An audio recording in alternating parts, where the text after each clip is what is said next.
So join us in Germany for the making of Crysis. So just how do you follow Far Cry? Well, Crytek has spent the last 3.5 years dealing with difficult second game syndrome, and they're almost ready to reveal the results.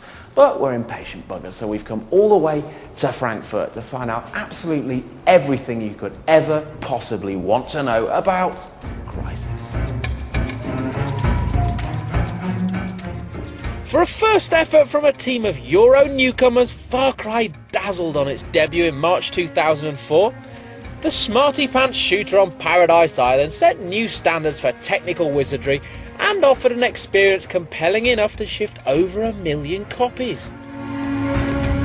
It also impressed an 8 out of 10 from a goggle-eyed Kristen, who observed, in the final analysis, it just maybe lacks the creative edge and imagination that would have catapulted it into classic territory.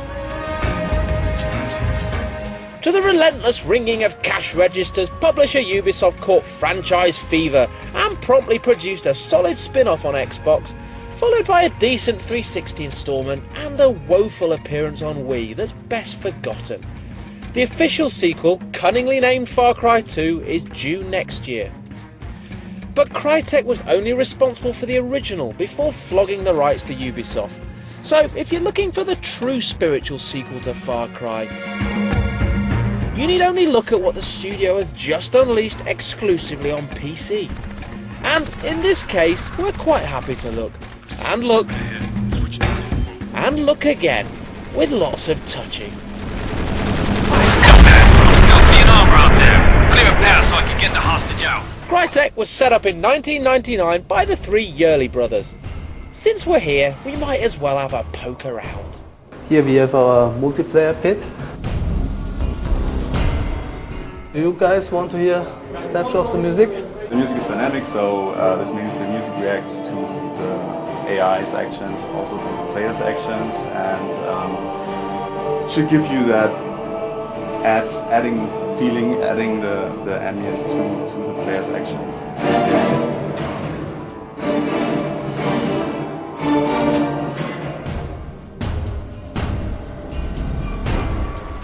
Here we have here R&D. And here is the Crysis team, basically, the development team of Crysis. So this room is called Jail. That's for the press. So we can walk actually here as well. That's Jevad's office.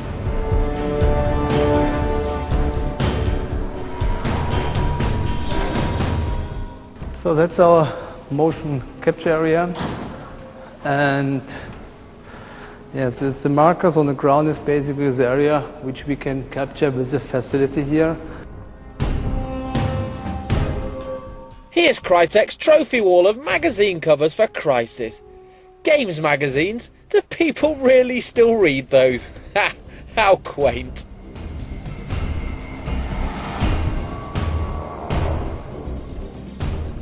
Most of the floor space during our visit was dedicated to the final throes of Crysis development.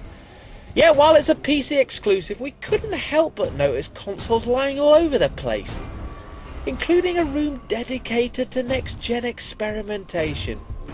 Here we have some very cool PS3 technology. Unfortunately, we can't see anything, but so we are developing on the technology side. We are researching the PS3 heavily, actually, X360 and PS3. But like I said, it's R&D, so it's basically part of the technology group. Go on, James!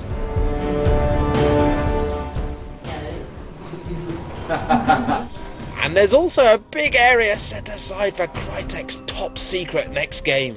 But more on that a little later. Now you can turn off your camera, please.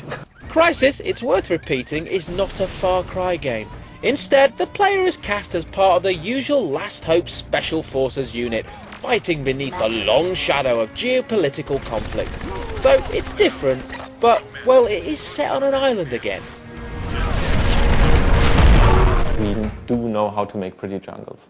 And while we took it to the next step with all the breakability and the level of detail we have in Crysis, it was kind of the logical step to start with it and then take it into a different direction, which is what we try to do with Crysis. The first thing that happened after we finished Far Cry, we wanted to do something new and something special. And once again, we did want to do something with the jungle again, but at the same time, we wanted to introduce something that we haven't done before or nobody else has done before. So, yes, it's on that island again, but one so realistic you can almost feel the sand up your crack. It was very important for us to get more photorealistic than Far Cry was. It was super important for us to get as close to reality as possible. We aimed for something that looks like something you would expect a real jungle to look like, not a game jungle to look like. And it was always a very, very important criteria for us to try to recreate world around us. Everywhere you look, there's an example of how things will be in real life. You know, in the beginning, when we had these levels first,